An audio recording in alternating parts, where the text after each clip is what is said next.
Tampa Bay Lightning here. Welcome to our great city of Tampa, and welcome to Amalie Arena, which on December the 18th, we will have one of the biggest events in boxing history here, promoted by Showtime, with the fight versus Jake Paul versus Tommy Fury. One will fall. And I guarantee you both of these guys have been preparing very feverishly to get down. I know Tommy's going to be joining us here via Zoom, but Jake is here in this beautiful weather. And I want to say that's kind of an advantage because I do feel like Tampa is God's country, but we will let them decide that on December the 18th. Tickets will go on sale this Wednesday at 10 a.m. You can go to amaliearena.com in order to start getting tickets starting at 10 a.m. And it's going to be a great show, great opportunity for our city to host another big event here. This event is produced and presented by Showtime Pay-Per-View and Most Valuable Promotions, promoted in association with Holden Productions. Jake Paul will face off against 22-year-old Tommy Fury, an undefeated boxer turned reality TV star. And if I'm not mistaken, he may be over there going in his glory of the Love Island show in the UK. He is a major star over there, and definitely is going to be a major star here on December the 18th, along with Jake Paul, who is 4-0 with 3 knockouts. Tommy Fury is 7-0. The co-main event, which was just announced today, will bring a very awesome women's battle between Amanda Serrano, and she will face the WBA lightweight title holder Miriam Gutierrez in a 10-round, 135-pound bout. Amanda Serrano is 41-1-1 with 30 knockouts, which I can promise you, regardless of what her weight class is, I would not be fighting her or attempting to fight her.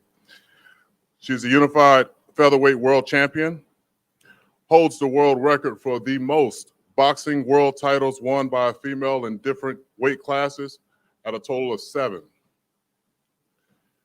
Ladies and gentlemen, without further ado, please welcome to the stage Amanda Serrano.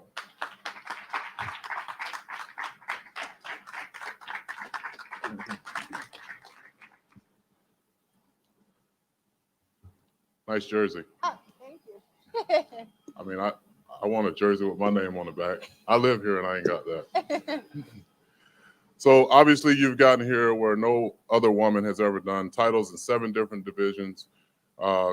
Clearly a lot of hard work and dedication, but what do you feel has brought you to this moment where you can stand in position of being the only woman to serve in that role? Exactly what you said. Hard work, dedication, sacrifice. Greatness requires sacrifice, and I sacrificed my from 18 to now, just boxing, and nothing can happen without a great team behind you. So what's your motivation behind the very difficult task of moving between weight classes? Last fight, you were at like 129. Now you're going up to 135. Like, what is the biggest challenge, and also what is the biggest risk? Well, everything. Once I leave my division, which is I'm the super featherweight champion. Featherweight champion. Sorry. I'm taking a risk. And if I fight anybody, any opponent, any different weight division, I'm taking a risk. But in female boxing, we have to go where the opportunities are at, and I want to be able to do stuff that not every girl can do, and that's win multiple divisions and different ways from 140 to 115. I want to do the craziness. Well, I know if my record is broken, which I don't think it won't be broken the way I did it. So this is your second fight on a Showtime pay-per-view, or second time appearing on one. How does it feel to be on a big stage, coming to obviously a big city with so much buzz around it, championships abound, and a great arena here at Amalie Arena? How does it feel to be now on this world stage with Showtime once again?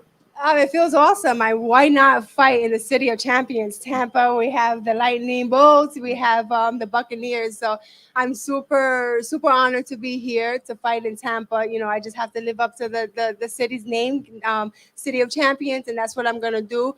fighting for pay-per-view is always I'm fighting Showtime pay-per-view is always a great opportunity. I just want to go out and prove that females we can fight, and no matter where you put us, we're gonna put on a show and we're gonna look good doing it. How has your career changed since joining Jake's promotional company, and how are you working together both inside and outside of the ring? Obviously, it's a huge presence that he has with the whole family as a whole. How do you feel like this has helped your career and also both in the ring and outside of it? No, we only started for a little while, but it's definitely changed. I got a lot more eyes, a lot more followers due to Jake Paul, and it's something different. You know, I'm just so into boxing. I've never done anything really outside of boxing. I dedicated in my 18 or my 20s and now 30s of boxing, boxing, boxing. So being under the light and social media is something different for me, and I'm continuing to learn about it. And I can learn a lot from Jake Paul. He's done tons of amazing things with his platform, and I hope one day I can be as half as good as he is. Well, you're definitely on your way, and obviously the landscape of sports and business has transformed so much in regards to women getting opportunities, women being more highlighted, women winning championships in ways in which no one ever saw them doing, and bringing so much exposure to sports as a whole and business. How do you feel, and what message? How do you feel about that movement in regards to women moving forward to the forefront and being able to show their ability? But what message would you give to any woman, any female out there, a young girl or older that would have the desire to not only follow their dreams but also make a significant impact in their communities wherever they reside? Just continue, have lots of patience. It's coming along, and just believe in yourself. Surround yourself with positive people, a great team behind you, and the world is yours. You know, the sky's the limit. And just be very patient. I've been patient. I've been 14 years fighting, 12 years as a professional, and now it's all coming together. And I'm super excited to see my future where it goes. And for the women, all the women in women boxing, women in sports, we're only gonna get better. Ladies and gentlemen, Amanda Serrano, if you have any questions, you're more than welcome to have some at this time. Hey, Amanda. Hello. Damon Gonzalez from Latin Box Sports. This isn't new to you. You know, you've been on this stage many a times, being the WBO champion, giving so much back in the community of Puerto Rico and Brooklyn. How humbling is the fight in such a big Latino community as Tampa Bay? Well, I'm always humble. I stay humble. That's my motto. I stay humble. It's just an amazing feeling, and I do this for the Latinas, for my island of Puerto Rico, just to be the best that I can be. Continue to go out there and fight my hardest. You know, I always want to be the best version of myself. So, you know, this fight, I'm going to go out there and perform like I always do. Amanda, a few months ago, I went down to Mexico, and you fought MMA in Mexico. You've been very successful in the MMA field in fighting in combat sports, and then the switch over coming back to what you love the most, boxing. How humbling is it, again, to be an all-around pound-for-pound fighter? Well, each sport is completely different. Boxing, MMA will humble a boxer down big time. So it's just that amazing that I can be a complete combat fighter, and I just, you know, MMA makes me a better boxer, and boxing makes me do better in MMA. So I just want to be the best that I can be.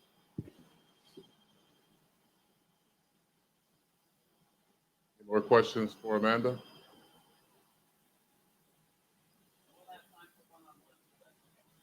Amanda, TJ Reeves, Big Fight Weekend. There's a lot of pressure involved in anything you do. How much pressure do you feel for what else could be out there? How much pressure will you put on yourself for December 18th?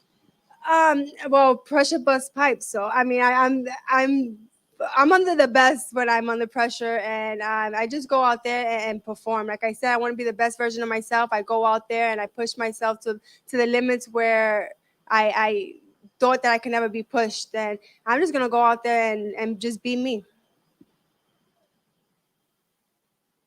Ladies and gentlemen, one of the awesome women that will be taking the stage here December 18th, Miss Amanda Serrano.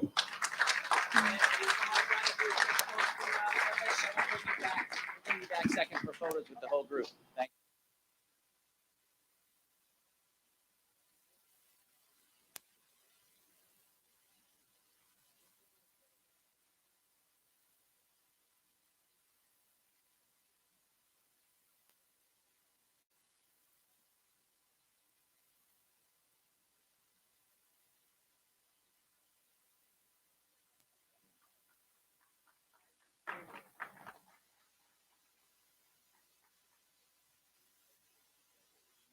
Yep.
Next up, coming to the stage is a 24-year-old boxer that holds a record of 4-0, and he is a global superstar.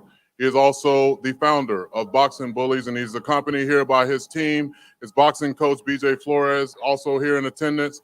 Ladies and gentlemen, Mr. Jake Paul.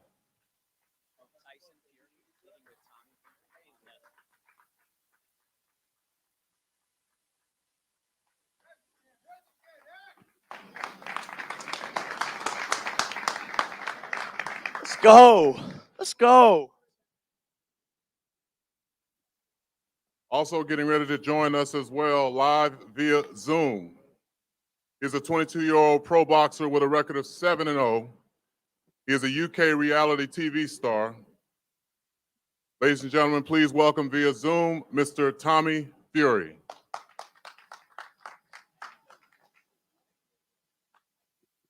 Okay.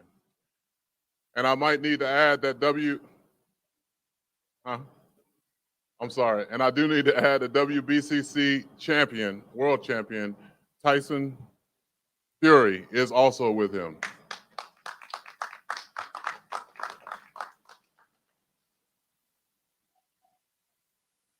Jake, you are attempting to make a lasting positive impact in the sport of boxing with your program, Boxing Bullies. The boxing gym in Puerto Rico, your advocacy for women and maximum fighter purses. Can you tell us why you're so vocal in this arena and in this sport? Yeah, look, Tampa Bay, thank you for having me. Look, the sport needed change.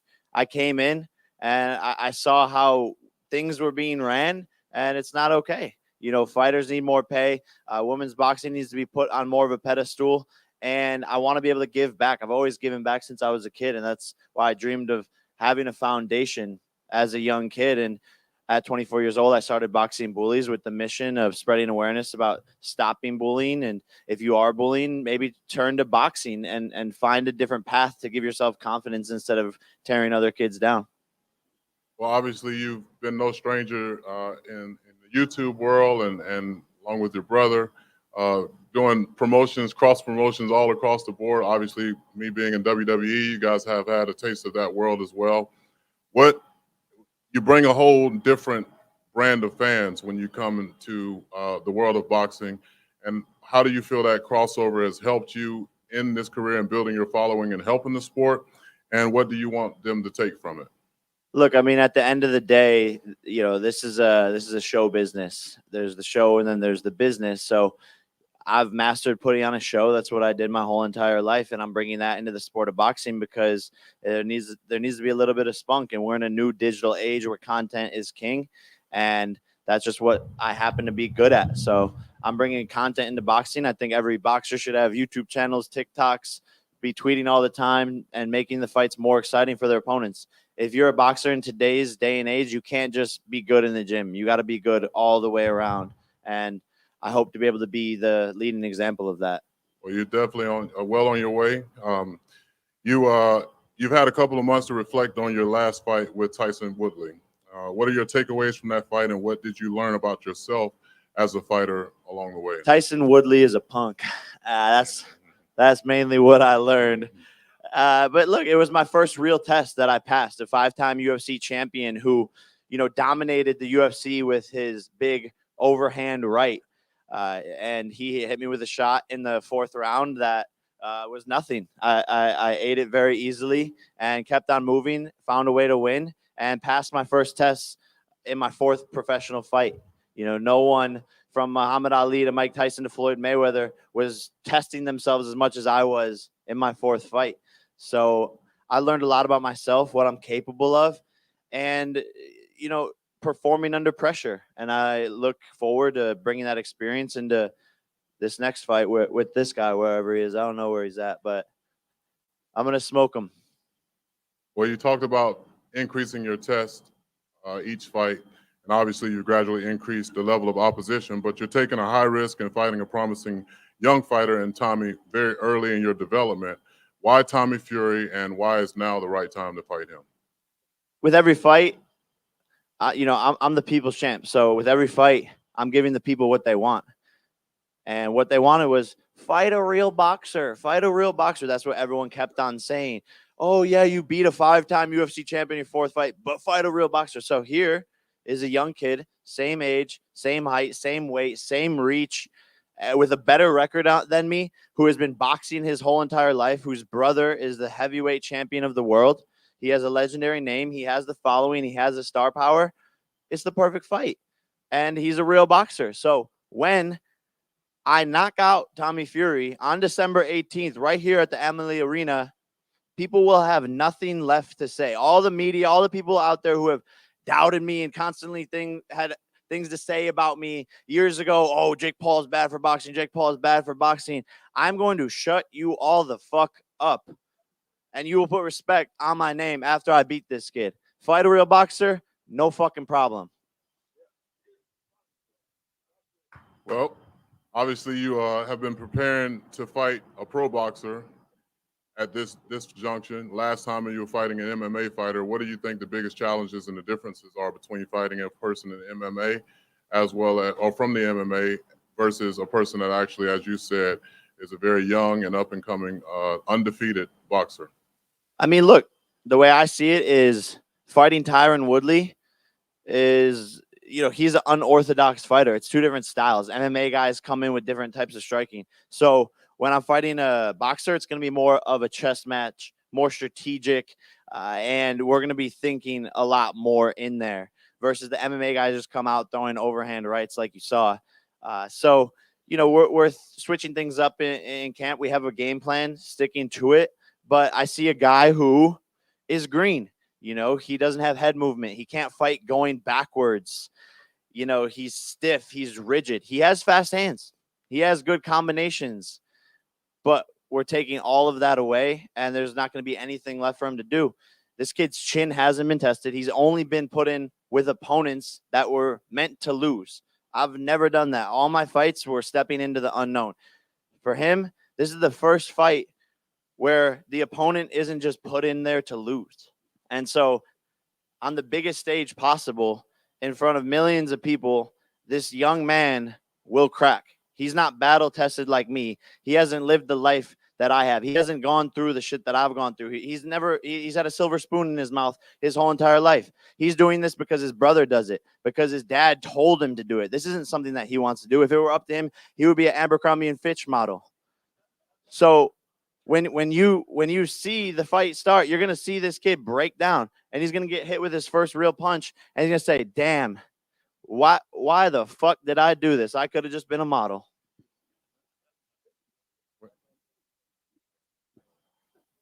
Are y'all still on the Zoom call? Because y'all are quiet like some bitches. 2 big bitches. I just want to know when you'll finish, Mr. Claw. 2 big bitches on Zoom.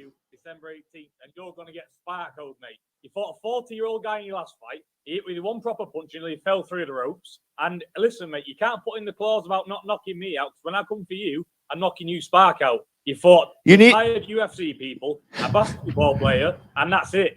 When you fight me December 18th, mate, you're getting knocked spark out because this is a step too far for you. Sloth with the biggest draw in the world I've ever seen. See you, stick to YouTube because that's all you're good for. Because when it's not rigged and it's not set up in the contract, you lose. And I'm going to show you what losing feels like come December 18th. I know we're here we're here via Zoom. But my question to you would be, why take this fight? The question to me, why I take this fight? I feel like I've won the lottery. You're asking me to fight absolute nugget on a massive world stage. You're going to pay me very nicely and comfortably. And all I've got to do is fight Jake Paul, a YouTuber. I'm going to splatter this man come December 18th. I've won the lottery, so I'm begging Jake Paul, please do not pull out. Please don't pull out. I never pull out ever. Ask my girlfriend. Because normally, when we get to this stage in boxing, you've got to fight for a world title. And you're asking me to fight a YouTuber. Sign me up, please. Don't pull out. Please don't. I'm begging you. Yeah. Tyron Woodley said the same thing, big guy. Hey. I ain't no 40-year-old UFC tired man. Guys, we can go back and forth all day, but I gave Jake the opportunity to answer some questions, and I definitely want the media here to answer questions for you. You gotta get a better Wi-Fi, buddy. Hey, they don't got Wi-Fi in Gypsy country. Yep. So you saw Jake Paul's fight versus Woodley, and what did you take away from that fight? I took this away. The man got a split decision win. That means you only just won against a 40-year-old retired UFC fighter. My God, well done. Good job, mate. You just about beat a 40-year-old man. When you get in there with a fresh 22-year-old who's been doing this all his life, you're going to wish you stuck to paying UFC fighters off and basketball players. You should have gone and fought Tiger Woods, not somebody who's done it his whole life, because you're in for a big shock, my friend. You are the one who's going to crumble, because you know why? When you're getting hit all about the face and your nose and ears are busted, you're going to be looking at BJ the Blowjob Flores and thinking, oh, God, what have I done here? I shouldn't have called him out. Oh, God, pull me out, pull me out. I'm begging you.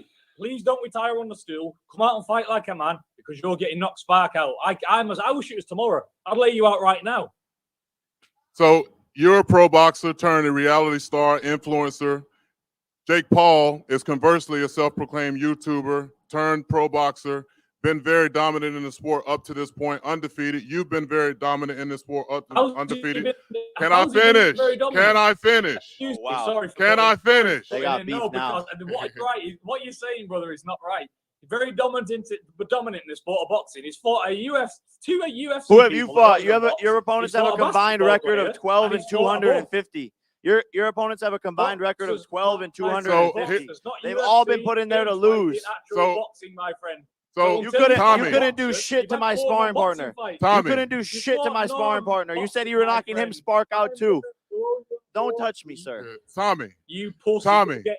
Tommy. Yes. Jake has obviously been on a huge stage. He's been all of his fights have been big fights. How are you going to handle the public demands? How are you going to handle the public demands along with the massive stage that you're about to be on here on December the 18th, live from Amalie Arena on Showtime? You keep talking. Everyone keeps talking about the pressure and the people being there. I don't care about that. The 22, whatever it may be, 1,000 people in the arena, because there's only one man I'm looking at that night. I'm not taking in the crowd. I'm not taking anything. I'm coming over to Tampa Bay to do a demolition job and please the whole wide world. It don't matter how much pressure's on me. I don't care. Ever since I come into boxing, oh, that's Tyson's brother. Oh, let's watch him spar. Oh, he's having his first fight. Let's watch him. There's been pressure on me from the start. And just because there's a few more people there and a few more lights, I won't crack. Believe you me. It's in my blood. And I'm going to go out there and I'm going to shut this guy up for everybody in the world that's asking for it. Because this was a step too far. And I'm going to prove that on December 18th. You said the same shit when you fought my 5'5" sparring partner who was 15 pounds lighter than you. Your words mean nothing. Trouble. You've got to get one bad fight to get a good fight, haven't you? Keep thinking on that performance against Anthony Taylor. I'm begging you. It's bad nowadays, isn't it, where you've got to put on a bad show just to get a fight. It's terrible, isn't it? So keep banking on that, because honestly, come December 18th, you're going to feel the power. You're going to get knocked spark out. Bro, how many times are you going to say spark out? Man, how many times are you going to say spark out? Bro, get it. Tommy. Jesus Christ. Tommy, we also have your brother, Tyson Fury, who is a champion on the line, and I don't want to leave this press conference without hearing his thoughts on this upcoming battle between you and Jake Paul on December 18th at Amalie Arena. Tyson, obviously you have been on the global stage on numerous occasions, and obviously with sharing the stage at WWE. Thank you so much for gracing our sport with your presence. But what are your thoughts on Tommy Fury versus Jake Paul coming December 18th? I think it's a really good fight for all the kids and everybody who's watching around the world. There'll be a lot of people watching. A lot of people are interested in this fight. And you got two young, undefeated guys going el mono in Tampa Bay. I'm really looking forward to it. It's going to be an excellent night. But I think Tommy will knock him out. And that's no disrespect to Jake Paul. But like I said to Tommy, if he can't knock Jake Paul out, fucking fly to a foreign country and stay there. Because he ain't coming home. You better book the ticket now. I'm sparring in camp. I'm sparring in camp. Steve Cunningham. I'm sparring in camp. Steve Cunningham, who laid you flat on your ass. So you guys have a lot of work to do. You have a lot of work to do over there, buddy. We will now open up questions to the media. Tyson, we're going to open up questions right now for the media to ask either Jake Paul, Tommy, or yourself. Mr. Paul, this is for both of you guys. You know, this fight could really be a turning point in your career. Arguably, you have more to lose than he does right now. How do you see this? How do you see things going after this fight? I just want to make it clear to all the media out there that the Paul family loves Tyson Fury, and it's no disrespect for Tyson Fury, but I do have to decapitate his younger brother, unfortunately. To answer your question, sir. Logan. To answer your question, sir. Yeah, the slogan of the fight is one will fall. So one of us has to fall. This is a massive fight for both of us. But I like to take big risks with big rewards because that's how you get paid in this sport. That's how you become a star in this sport. And I'm doing it early on. I'm not taking easy fights. I want to make history and I want to challenge myself. And that's what we're doing. Well, let's see what you've got. All I hear when you're talking is pip, pip, cheerio, pip, pip, cheerio, pip, pip, cheerio. Get some better Wi-Fi, you fucking gypsy. How's that? How's that? Hi, Jake. Annalise Bailey from USA Today. Last month, you said this was going to be your biggest challenge yet. Today, you're saying you're going to shut the media up, shut the Fury family up. Where does this never-ending confidence come from? Man, you know, I think you're just born with it or something. I don't know. I really don't know. I can't lose. It's not an option. And I've won my whole life at anything I decide to do. So I don't see why I can't take over the sport of boxing and become one of the biggest prize fighters in the world. As a man facing another man in the ring, I am prepared to die. So going in knowing that gives you the ultimate confidence because I'm not afraid of anything and nothing can stop me. When you fully accept that you will give your life in the ring to defeat somebody, it's really hard for another man to have that same type of energy. Talk about the bet you made on Twitter. Yeah, $500,000 on the line. If Tommy Fury wins, he gets the extra $500,000. When I win, he has to change his name to Tommy Fumbles. His brother's going to ship him off to an island, and they're going to disown him. So in the off chance you're going to win, as you say, what happens if you lose? Not an option. Next question. That'd be an option. Or else you're going to be pretty good, aren't you? My question is for Mr. Paul. Mr. Paul, sir, is it not true that you've hired the #1 radio personality, Mike Calta, to rub your shoulders in between rounds? This is a true statement. I spoke to him this morning on my radio interview in Tampa. Great guy, and I heard he's an expert in massage therapy, so he will be in the corner for the fight. Thank you, sir. Paul, how you doing, sir? Damon Gonzalez from Landbox Sports. Talk about your chemistry with BJ. You know, your last fight, we took notice right away that you sat on your punches and you punched with the puncher. You're not afraid of taking shots and giving them. Talk about that. Yeah, 100%. BJ and I have a great relationship, and that's first and foremost with your coach. You need to click, and we have since day one. And this has been a work in progress. You know, I have a long, long road ahead of me and a long way to get better. But it's day by day, twice a day in the gym, working hard and improving on the basic fundamentals and not letting anything slip through the cracks. Again, this will be my 5th fight. So, you know, on this big of a stage, we have a lot of pressure to perform and to fight like a true professional boxer. And that is why I've gotten so good in the past 18 months. I've only been doing this as a pro for 18, 19 months now. But because we have to rise to the occasion and because we're fighting on the biggest stages possible, that forces me to become great. Not just to flip the coin, but to keep it, to give it away. You know, you've went to Puerto Rico and you sparred against Enriquez and a lot of great young men in Puerto Rico. You've given back to the community many times and given gloves to kids over there. How humbling is that with your foundation to do exactly what you're doing at this stage? It's a dream come true. And when you give, you get. You know, when I'm out there with those kids, giving them boxing gloves, teaching them about boxing, I get so much hope, inspiration out of it. And it's truly one of the best things and greatest accomplishments I've had in my life. And I'm so lucky to be able to be in a position where I can give back. Jake, Josh Cassio with Fox 13 again.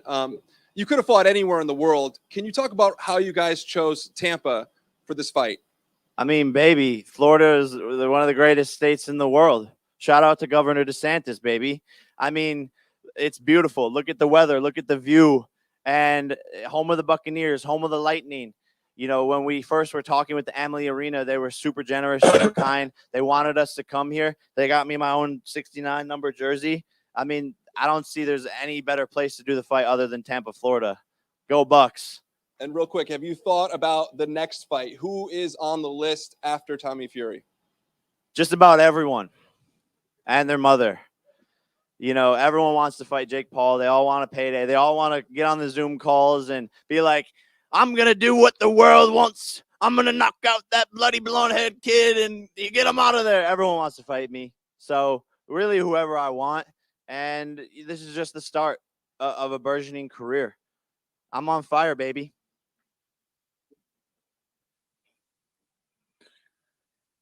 Any more questions? Somebody put this bitch out. He's on fire. So He's great. I'm gonna give both Tommy and Tyson an opportunity, uninterrupted, to give their final thoughts, and then we'll close out with giving Jake Paul the same courtesy and respect of being able to give his final thoughts uninterrupted.